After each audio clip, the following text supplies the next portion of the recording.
Hello there gamers, and welcome to what's going to be the conclusion of Almost Gaming's coverage of E3 2015. We've covered the big three console makers and the big games from the third parties. But once you cover it all, you gotta rank it. Seriously, it's a rule or something. So here's my list of the top 10 headlines and announcements from E3 2015.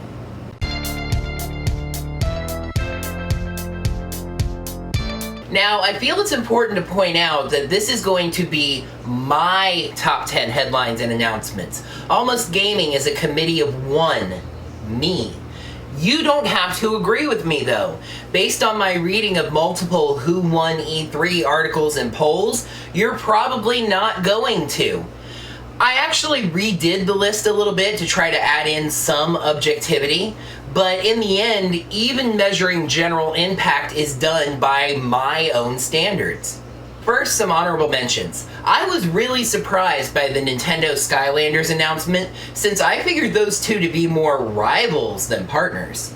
Mass Effect Andromeda seems to be off to a good start in terms of concept, and For Honor seems to be an interesting real history take on the Dynasty Warriors type mass brawler. Number 10, Metroid Prime Federation Force. How could you say that you're a Nintendo fanboy and just say that this excuse for a game, was one of the top announcements of E3? Maybe because I'm not so entitled as to think that every game in a series has to be exactly what I want it to be. Listen, I want a 3D Metroid Prime, as do a lot of people, and Nintendo knows that. But that does not mean that Federation Force is some kind of disgrace to the series. It looks like a fun, interesting 4-player co-op take on the series, and it's bringing 3D Metroid to the 3DS. Number 9, Fallout 4 on Xbox is moddable. Bethesda themselves said that they've been bugging Microsoft for this one for a while.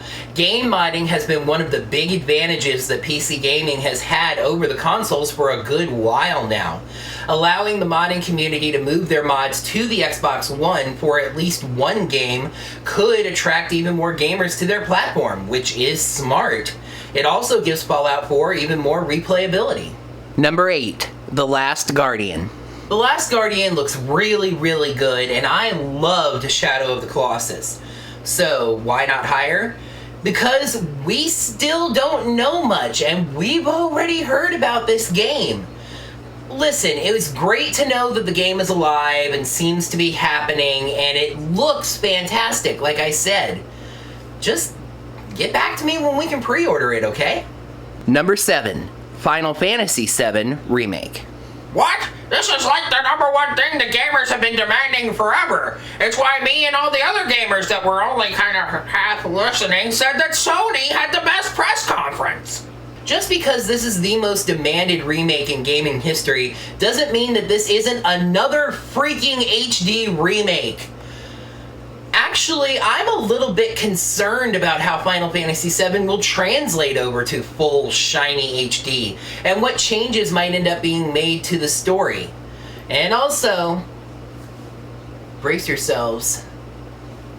I never played Final Fantasy VII, so it doesn't have a lot of impact on my gaming history. And like I said, this list is subjective, so... Number 6, Shenmue 3's Kickstarter. This story started out interesting, but quickly got very weird. Sony invites the game's maker onto the stage to announce a Kickstarter, one apparently vital to the game's development. The game blows past its $2 million goal very quickly.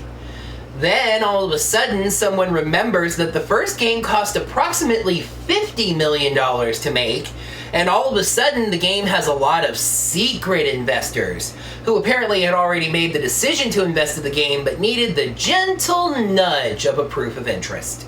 But Kickstarter is not supposed to be for proof of interest. Kickstarter is where projects that can't get funding anywhere else go. And now don't get me wrong, I'm not saying that Kickstarter is only for the tiniest little indie projects. I'm perfectly fine with bigger things like Mighty No. 9 and Yooka-Laylee. But with Sony apparently invested in this game and others invested as well, interested gamers were still forced to invest their money into this game before it's even made. This is a little bit worrying. Jim Sterling just did a great video on this, and I strongly suggest that you go watch it after this video, of course. His strongest point was that this sort of system begins to feel like a different type of pre-ordering. And if you think about it, isn't it really the same? Paying for some game's development before it even comes out in exchange for some kind of perk? But Kickstarter is not supposed to be just some kind of pre-order platform.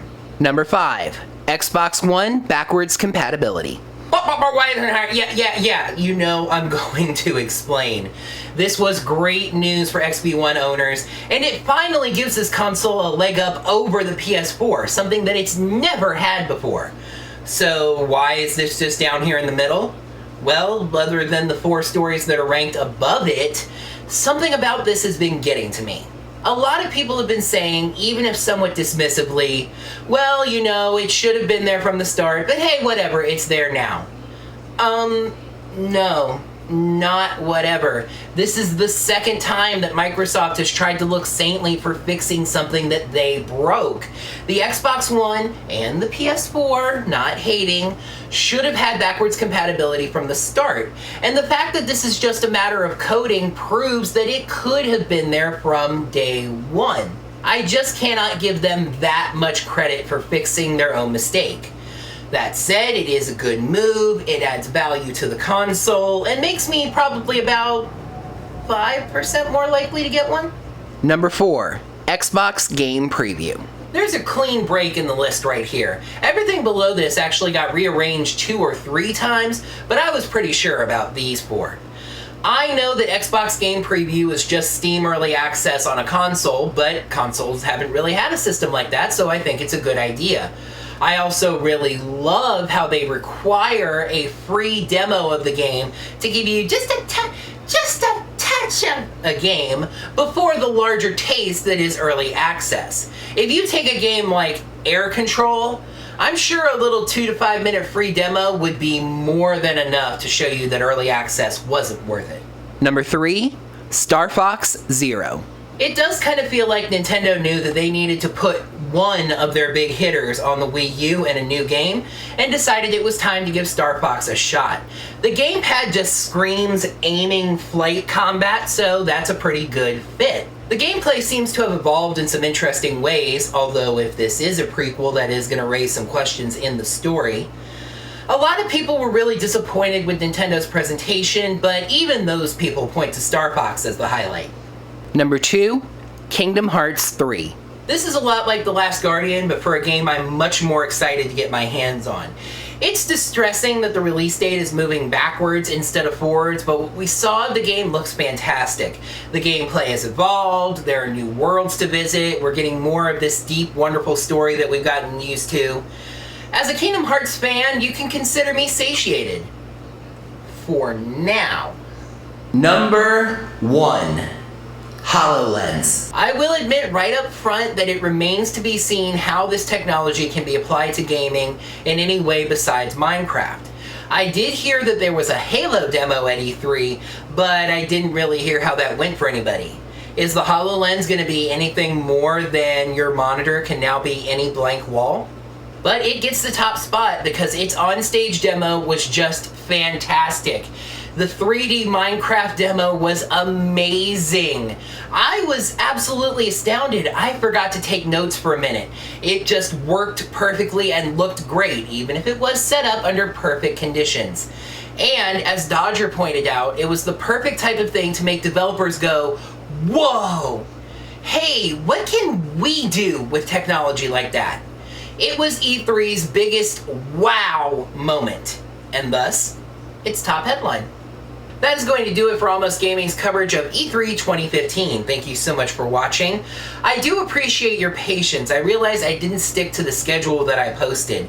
The next video on this channel should actually be a vlog. I'm doing the next edition of my vlog, Almost Interesting, on my video making, including a new schedule for all of my shows, so I'll be posting that to my other channels as well.